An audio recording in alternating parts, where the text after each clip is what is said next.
it's important for people to be able to see that there are alternatives for you. And if you're not feeling well, you have, chronic pain, chronic inflammation, in this case, bladder pain syndrome, there are solutions out there for you.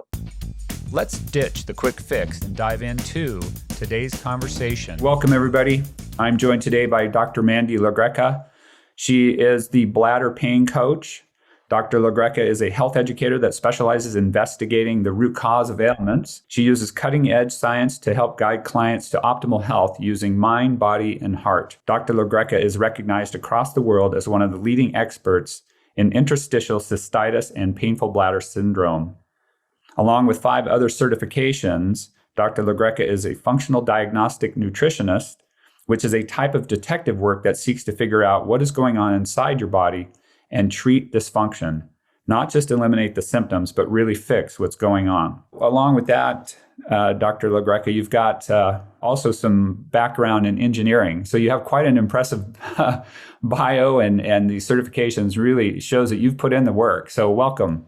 Glad you're joining us today. Thank you. Yeah. Great. So I kind of wanted to start off with the IC healer. How did you become the IC healer? Well, plain and simple, I have interstitial cystitis. Well, I want to say had, because mine's in remission. So that's kind of really where it started with me. It wasn't necessarily where I had, intended my health career to go. Because when I started, I was actually working with weight loss clients. And then, I had the bladder pain during that process. And I just realized that, hey, there's a need for someone like myself in this area, this niche.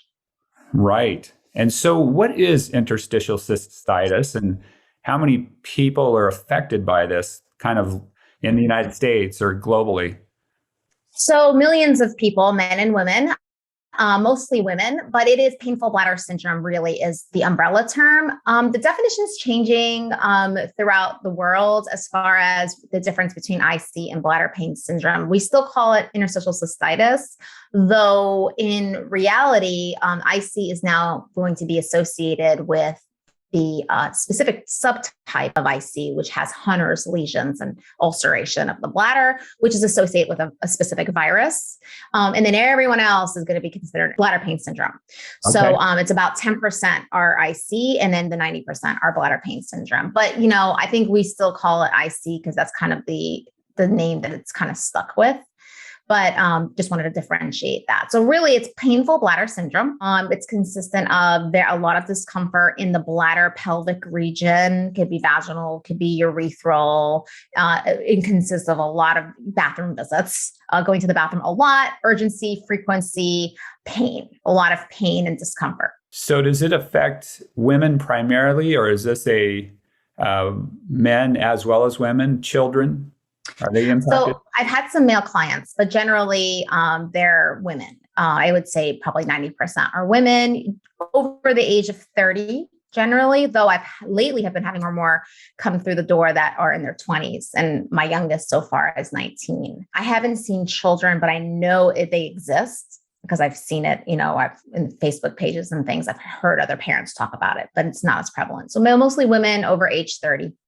Gotcha. And so what is the kind of some of the root causes that you found with your own, experience, as well as with the patients that you treat? What are some of the causes, the etiology, if you will? Well, that's the $1 million question, right? In literature, it's called idiopathic, which means of unknown etiology. However, I don't agree with that just because of what I've seen through clinical practice and, labs, and a lot of other integrative experts will agree with me on this one. So what we're finding out is there's a strong association with mast cell activation and oxalates. I'll explain what that is.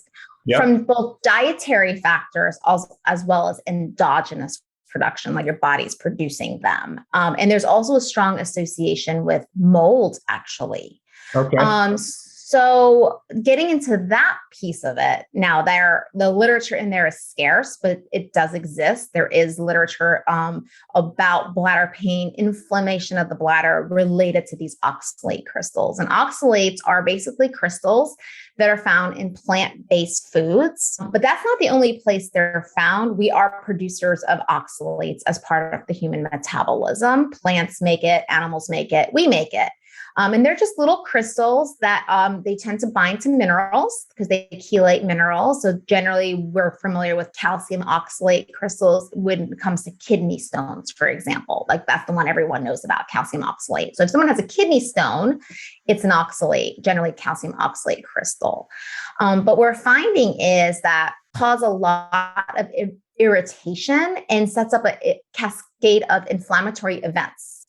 And this can lead to the cycle of persistent inflammation and recurring injury to the lining of the bladder, leading to alterations in the local environment, which means areas surrounding the bladder. That's where the pelvic pain can come into play, or vaginal pain, vulvodynia. All of that in that area can be very inflamed because of this local environment being, damaged essentially. And so that happens is what we're finding is, because a lot of the IC people who put people on the IC diet think it's the foods are the cause.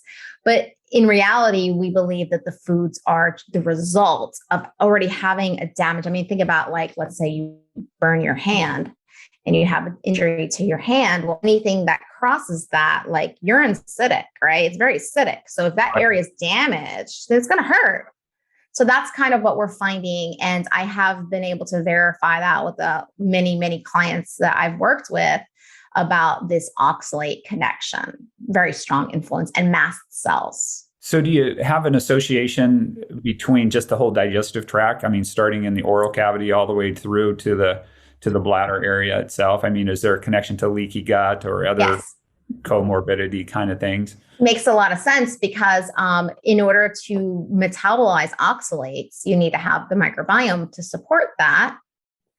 So it's very complicated because I think that our diet is promoting a lot of oxalates. If you look around and see a lot of these plant-based meats and milks and, the cashew milk, the almond milk, the, gluten-free. And as we've gone gluten-free, we've gotten very high in oxalates because a lot of the gluten-free products, like gluten-free breads, are very high in these high oxalate grains. So I think there's a lot of things going on. I think there is, there's a really good movie. I have a lot of my students, but I'm also a teacher. I teach biology at the college level. I have them watch a movie called Let Them Eat Dirt. It's called Let Them Eat Dirt. Great movie. Everyone should watch it, because it opens your eyes to the microbiome of the, how important it is and diversity of the microbiome. These little bugs, I think they get affected from the time that we're born because, I was a C-section baby. Sure. I was born C-section. So it wasn't, my mom didn't breastfeed. So you didn't get that. So I didn't get that. No. And then as a result of that, I was sick all the time. And back, in the 80s, they were giving me antibiotics like it was candy. So every month I was on that pink penicillin. So I look back and say, wow, what happened to me? Oh yeah, I wasn't breastfed. I was C-section and I was given a lot of antibiotics, a lot, So I think that it seems common theme when I talk to people in their health history, because part of what I do is I do a very comprehensive health history, at least an hour face-to-face and another hour behind the scenes. So just to dig in to see what could have triggered this upstream, because upstream is what we need to look at with gut. And then, about 80 to 90% have already gut symptoms. So they'll have IBS, SIBO, digestive discomfort, bloating, all those symptoms as well. Yeah. So essentially kind of summarize there a little bit. Yeah.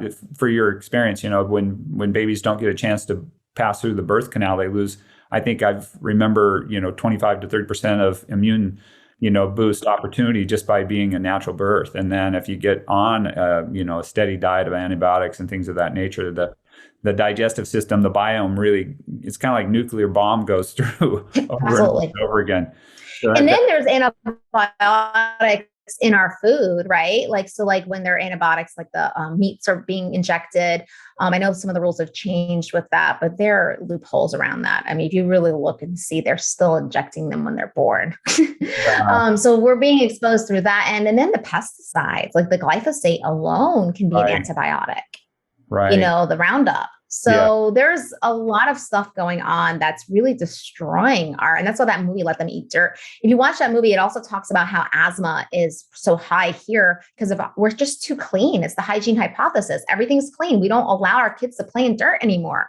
Got to get those homeostatic soil organisms to stimulate the immune system. You can only do that playing in the dirt, good dirt. I tell my patients, got to be good dirt. We're not going to go into the pig pen and play in that dirt. But if we get out in the farm fields, well, at least some of the farm fields that haven't been, round up to death. So, but I appreciate that. That's such a good point. With that, what are some of the treatment strategies that you use for painful bladder syndrome, interstitial cystitis?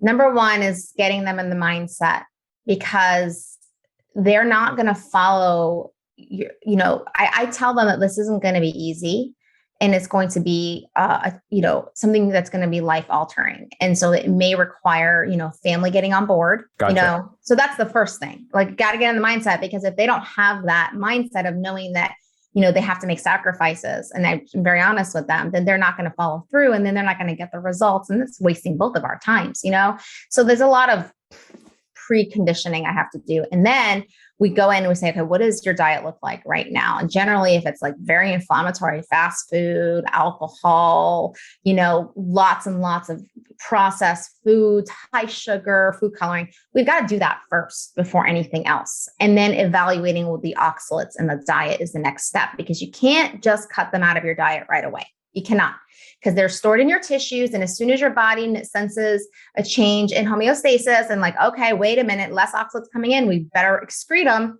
you'll dump. And believe me, I can tell you right now, I've dumped, and it's horrible when it happens, because it's almost like once it starts, you can't stop it. Not good. So we don't want that to happen. So we have to first do like an analysis. Let's say, where are the oxalates coming from? So like, and then also cleaning up like your terrain. Like, are you living in mold? I mean, let's be real here. Like, if you're breathing in mold every day, you're never going to get better. So there's just some of that, like, let's investigate and see where areas we can clean up your environment too. And then finally, the last piece of it is stress. Where can we take some of the stress out of your life? So it's very multi-pronged. It's multi-step, multi-pronged. There's other areas that are not nutrition that I have to dive into, because it's important for people's healing. Yeah, that environmental exposure is so huge, and the epigenetic impact that it has on everything. And it's one of those realities. There's so many things that are impacting us that we don't see. And I think that's part of the problem. If you see a fire coming, you can prepare to try to mitigate it. But when you don't see the mold, when you don't see some of these EMFs and all these different things, I mean, obviously, if you're drinking and smoking too much, you should have a clue that might not be good for you. But there's a lot of things you just don't see, and you don't realize the impact.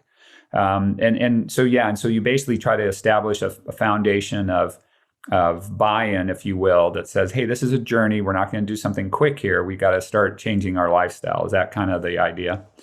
Yeah. I mean, and when I was in the weight loss industry, it was the same thing, just in a different capacity, because I think people are so used to the quick fix. Oh, we're trying not to quick fix. That's right. That's what this is all about.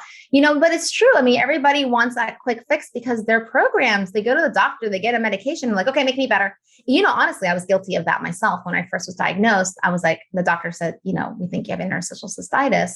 And I was like, okay, tell me what to do. I'll do it. And it wasn't that quick fix. It was the medication they offered me was Almiron, which I would have had to take for the rest of my life. And that's when I realized, what? You're telling me I have this for life?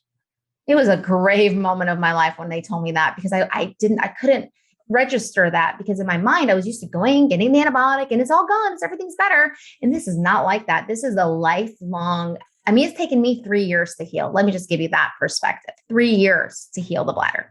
Mm-hmm. And which at the end of the day, it sounds like a long time, But when you use the word heal, you're saying, hey, now I don't need to get under any of those other medications. Now I can support myself, my immune system, my nutritional support. It's truly a healing rather than a temporary Band-Aid. Is that fair to say? Absolutely. Yeah. And it's not a cure. And that's where I want people to understand, because I think that their heal and cure they're implying it's the same. It's not, because it's like cancer. Once you have it, you can have it again, but you can heal, meaning you don't actively have cancer, but it can be dormant, and it can, if the conditions allow, it can come back. That's the key, because I think when people know that, it makes the difference between somebody going back to their old patterns and then they're surprised when their condition arrives back. And wait, I thought I was cured. No, you're healed. So important. I'm glad you brought that up, because that is a huge distinction to try to help patients just understand. You've been taught wrong that when you take this medicine, it's a cure. Yeah. It's not. Yeah. And you really point the distinction very well between healing and curing, and so that people know that, hey, you're always going to be vulnerable to, toxins, you're going to be vulnerable to infections, you're going to be vulnerable to different things. But the more you invest in taking care of yourself, your body's going to fight through those things and be able to heal again and again, because a cure that's a pretty tough road to really get to that point where you can say, hey, you're cured, you're never going to have this happen again. That's just can't make that promise. And I feel really bad when, people are disappointed when I tell them that. And it's important that's how you grow. You grow from disappointment. You grow from when you're being told, I'm not going to tell you what you want to hear. I'm going to tell you what I know. And I want you to know the truth, because if someone tells you they're going to cure you, you should run the other direction, because you can't. Yes. That's tough to hear. So hard, but so good. So what are some of the treatments that you're utilizing in your clinic? I think you're doing some IV treatments. No. I don't do that. I do that as through education. So the education, so when people come to me, I help them find clinics. Okay. And then I'll collaborate with the doctors at the clinic to talk about, for example, I've had to, one of the things I did first with myself was experimented with ozone before I made the recommendation. So that was the first thing. Because I learned about ozone through another colleague who had told me about it. And then I got Dr. Schallenberger's book and I was like, oh my God, this is great. But let me first try it first. So then I actually consulted with a doctor in another country. I forgot his name, but he told me about ozonated water. So, because I know that the gas can be very painful because it dries out the area. So we didn't want to jump right to gas. So we went and did the water. So I found a clinic in South Carolina, and I was going there and doing the ozonated water. And we developed the protocol together using the information from the doctor. So I helped her develop her ozonated water protocol for her future patients as well, using me as the test subject. So we did the ozonated water for a little while, and it was good. It was helpful. Not as painful going as I think gas could be initially. And then I bought my own machine, and then I started to self-treat, because I had to treat for a while in order to heal. The area was so damaged. I mean, when she first tried to cath me, she couldn't even get the pediatric catheter inside through the urethra, because it was so much fibrosis there. So much fibrosis. And so it was bleeding. It was a horrible experience initially, but then it started getting better, and it was like, wow, the cat's going in so smooth. So we knew we didn't have to look inside. We knew from the results of how much easier the catheter was going, and there was less bleeding, there was less inflammation, less pain, that it was improving. So that's how I started. And then from that point on, I just, work with, the people who come in, and I find clinics locally for them. And then I collaborate with those doctors and teach them what I know about the water protocol. Okay. Using the ozonated water, and then gradually transitioning over to the gas. But I also did the IV at this clinic as well. And the IV administration through what method? Major autohemotherapy. Okay. Yeah. All right. So those are some pretty primary approaches to kind of getting the kind of the acuteness or the chronic kind of calm down. Is that kind of the best go-to right off the bat? And rectal insufflation as well. We did all three. I think and I drank the water. I think because locally you need to heal the tissue. So that's important. Plus there's infections, there's biofilms. Okay. I mean, it's the nature of, think about it, if you have dysbiosis in the gut, why wouldn't you have it in parts that are distal? Why wouldn't you? You would. They're connected. I mean, that's why people have, chronic,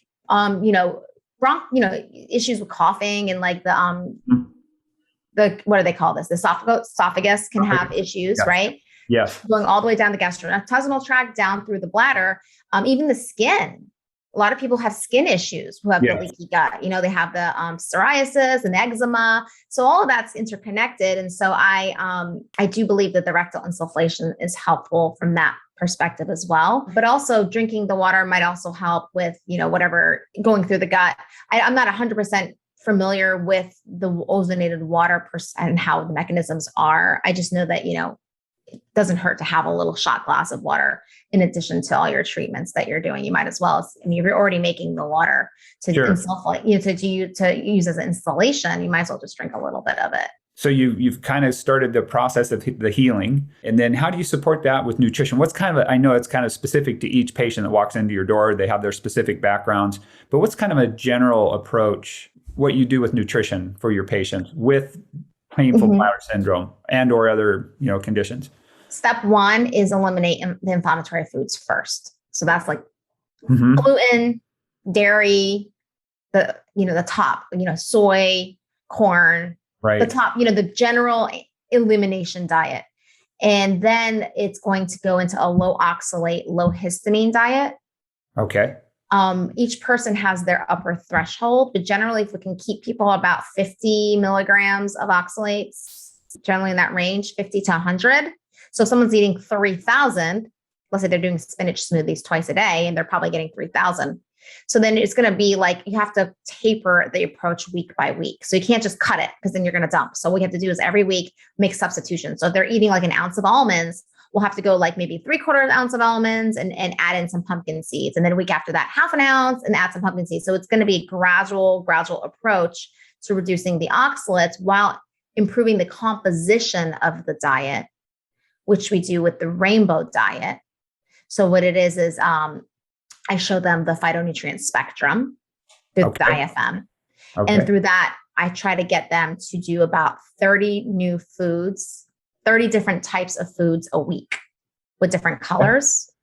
So when they make a meal, they have to have at least 5 different colors in their meal. Okay. Reds, oranges, yellows, purples, greens. Because all of that are phytonutrients. It's going to support the immune system because that's what we're trying to do. We're trying to modulate your immune system and through that reduce inflammation. And that also involves oxalates because oxalates are pro-inflammatory and they also activate the inflammasome. So the oxalates have to be reduced in the diet. You have to. Plus they're excreted through the kidneys, excreted through the bladder, and they hurt when they come out. So it's very paramount for everyone who has a bladder pain issue to be on a low oxalate, but now also low histamine, because the histamines can also be adding to fuel to the fire. So some of the, the histamines that I'm familiar with are, dried meats and, cured things. I know that I was kind of surprised recently because I probably learned this, but forgot that raw broccoli, raw cauliflower have some oxalate components. I don't know if that's part of the food restriction that you're doing, to start out with. I know people doing, the smoothie drinks, putting a lot of good things in, but it's high in oxalates, the spinach salad, all those kind of things.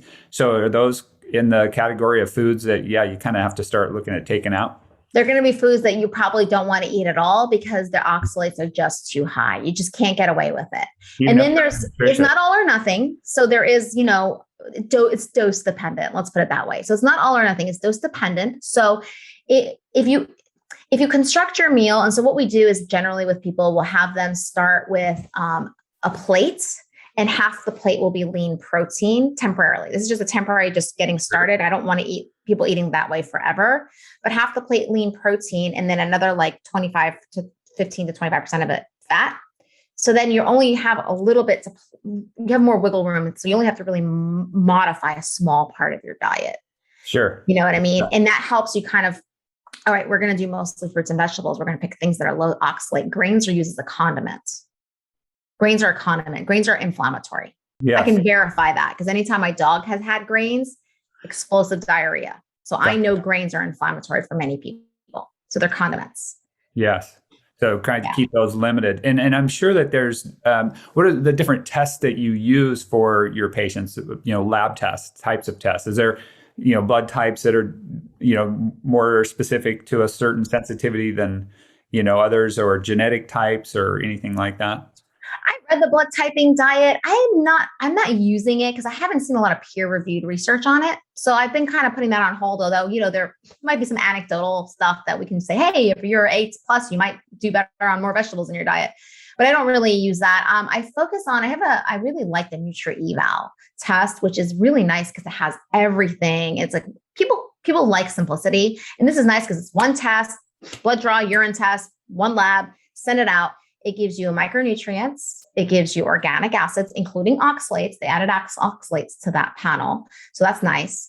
It has it checks for minerals, and it also checks for metals. Okay. It's a one snapshot of everything. And it really goes really well with a nutrigenomic test. Because if you do those things together, now you're looking at the genes. Somebody may have polymorphisms in, let's say, choline metabolism, or they may have them in like folate and, all those MTHFR, methylation genetics. Right, and then you can take a look at the diet and say, well, how can we improve these pathways? A lot of times the pathways may be negatively influenced by inflammation, or negatively influenced by metals or molds, a big one. So how can we improve? And then you have to look at like binders, maybe specific binders for mold, if they have mold illness or mold toxicity. Hey, listen, I'm a big believer in supplements because we can't get everything from our diet. We just can't. You can try, but it's very, very difficult. Right. So we do a lot of supplements as far as like B vitamins for people who need them, magnesium, minerals. So those are the two main ones, the Nutri-Eval and then the nutrigenomics together are really nice. And then I also love the hair tissue mineral analysis. Okay. I love that test. It's so simple. It's cheap. It's, not expensive. You just get some parts of your hair in the bag, you send it in, and it really does give you your tissue level of minerals. And it kind of, you can correlate that with blood work. If you did blood work, and you can correlate it with the Nutri-Eval, and it kind of gives you a nice snapshot on like where we can support, like magnesium, for example, is huge. I think it's the number one mineral deficiency. Yes, the number one. That's a huge one. And so you spend a little bit of time trying to help detox as well with your patients? Through foods, primarily. So picking foods that support phase 2 detoxification, like, broccoli sprouts, broccoli, mustard seeds, garlic, onions, but then also supplements like binders. Yeah, good. And kind of wanted to check, where your thoughts were on some of the known types of diets out there. You've got the paleo diet, you've got the keto diet, you've got, the blood type diet, you've got all the different types of programs out there. I think many of them have great components. I don't think anything's a one size fits all, but what's your kind of general thought on a lot of those different approaches to dieting? A diet is only as effective as somebody can stick to it. And I find some of these diets are just too restrictive, like especially keto. I don't dislike keto. I think that there are some people who do need it, especially diabetics or people who have like neurodegeneration. They seem to do very well on that, maybe even autistic. So that's going to be a very, very structured. And I would keep the foods out of the house because it's just a very difficult diet to follow. And honestly, I don't think most people who are going keto are truly in ketosis. Because isn't keto, the point of keto to be in ketosis? Right. I've had people tell me they're in keto and then we check their blood ketones. I'm like, you're not in ketosis, so you're not keto. They haven't got there. No. So I am actually a big believer of fasting. I think fasting is a much better way to train your body to go into ketosis than a keto diet. Because the problem with keto is people do it incorrectly. And they are also eating too much protein, not realizing protein can also go through the glycolytic pathway and become glucose and drive up insulin. So they're eating way too much meat, too much protein. They're not doing the right ratios. It's really a high fat, low protein, low carb diet. Right. Yeah. So most people can't stick to that. And, it takes very little carbs to pull you out of ketosis. I mean, for me personally, I've tested it. I have to be like 25 grams of carbohydrates to be able to get into ketosis. Anything higher than that, I'm no longer in ketosis. You're out. Yes. I'm out. Yeah. So it's better for me to fast. And I find fasting tends to be more beneficial because it's kind of easier to do because you're like, oh, I'm just not eating. As opposed to like, I have to count how many micronutrients of everything that I'm eating, which is so difficult to live like that. So I think it's case by case. I think some people do benefit from it. Same with paleo. The problem with paleo, it's very high oxalate. Very high oxalate. And I do want to make this blanket statement. Even though oxalates are really damaging for people with bladder pain syndrome, they're actually damaging to everybody. Makes sense.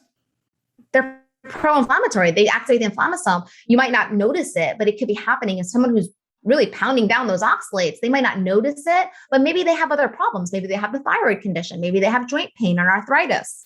Right. My father, great example, had prostatitis, and we did an organic acid on him. He had very high oxalates. Yeah. So, yeah. That's just it. It's one of those things that people, it goes back to that healing and curing kind of mentality or, kind of the long haul. There's a lot of things that, people experience that just showed up. And you try to explain to them, yeah, but it was building up on you for 10 years, 20 years. Thank you. And exactly. That's right.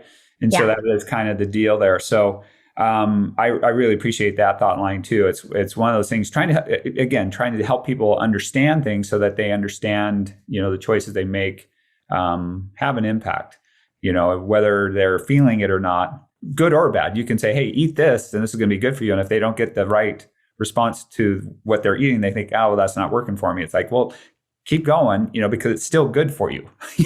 Drink water. It's still good for you. So you kind of have it from both sides. That's the case with plant-based foods because a lot of people can't digest them very well. So that's where, I think I like the plate with the protein and, obviously supporting digestion, helping them to digest it with digestive enzymes. Maybe some people need to obtain HCl, there's bitters.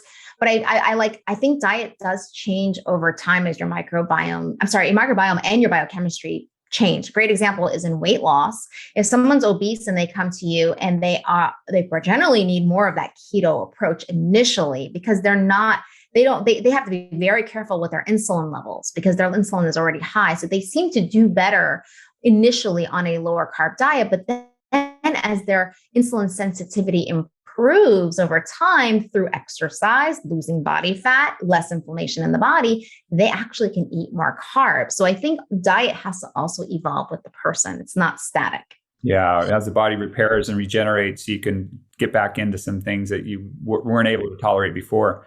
So kind of as we're wrapping up here a little bit, do you have any thoughts about the seasonal approach for eating the foods that are more seasonally appropriate to the area you live in or the country you live in or, all the other demographic issues that come up? I would love to be able to support that with what's available to people and what they buy. I do believe that there is a lot to be said about where you live and what's seasonal and what you choose to eat at that time. Unfortunately, it's a very difficult hurdle and not an area that I focused on because it's hard enough for me just to get people off of the inflammatory processed foods. So my first focus for them is let's just get you off of the inflammatory foods. Let's just get you off of, 80-20 rule. So I'm all about 80-20 rule. I don't believe in 100% of anything. I think if you do an 80-20, you can allow a little leeway here and there. I want people to have a good quality of life and I don't want them to stress over what they're putting on their plate. And if they can't find local foods because that's what's available, in their grocery stores, then whatever you put in your mouth that's whole, it's fine. I mean, it's better than, I don't want to stress people out. So I would love to see grocery stores and local farmers make these types of things available. And when it's more widely available, then that can be definitely a great future program, maybe like in group coaching or something to teach people on that, because there is definitely a lot of benefits to eating things seasonally. Yeah, and I like that too. If you're going to stress out about something you're doing, you're just adding to the stress. The stress is just adding to the problem. So yeah, I always tell people, I kind of like that rule too. It's kind of the 80-20 or 80-10-10. If you're going to have that piece of chocolate cake, don't stress out about it. Just enjoy it. Holidays are coming up, those kinds of things. So anything else that you'd want to cover as we close here? Any other thoughts that you have? I feel like nutrition is going to be the field of the future. I think that there's a lot of people that are looking at this because of the situation that we're in right now with people's attention to their immune system and, viruses and things. There's a lot of hope for people. And especially I feel like in conventional medicine, I do believe that we're going to see a nice shift into incorporation of nutrition. You can hear a lot more doctors talking about, what are you eating and what have you not been eating? And so we're in a really exciting time. And I'm very happy to see, people like you guys having these types of interviews. So I thank you so much for having me and having the ability to share this, because I think it's important for people to be able to see that there are alternatives for you. And if you're not feeling well, you have, chronic pain, chronic inflammation, in this case, bladder pain syndrome, there are solutions out there for you. That's awesome. And where can people get a hold of you and follow up to work with you? ichealer.com is my website. I have Instagram, which is Dr. Mandy DCN. I'm on Facebook, IC Healer. I have a private Facebook group as well, which just look up Interstitial Cystitis, it comes up. And then I am also on TikTok, sadly. So you have a couple of different routes? Yeah, the TikTok thing was my daughter's idea. So I do repurpose my Instagram to TikTok. I'm not a fan of it, but okay. So you guys can find me there too if you're on TikTok. Hey, well, I would encourage people to reach out. I know there's like we started, there's a ton of people that suffer from painful bladder syndrome, interstitial cystitis, and other digestive things that I know you could be helpful for. And I'll just leave the interview with the word that you just used. I hope people will be hopeful. Because there is an opportunity for people to get well, to have healing, and to have, empowerment. So I appreciate you being with us today, and I hope you have a great rest of your day. Okay, great. Thank you so much. All right. Thank you, doctor.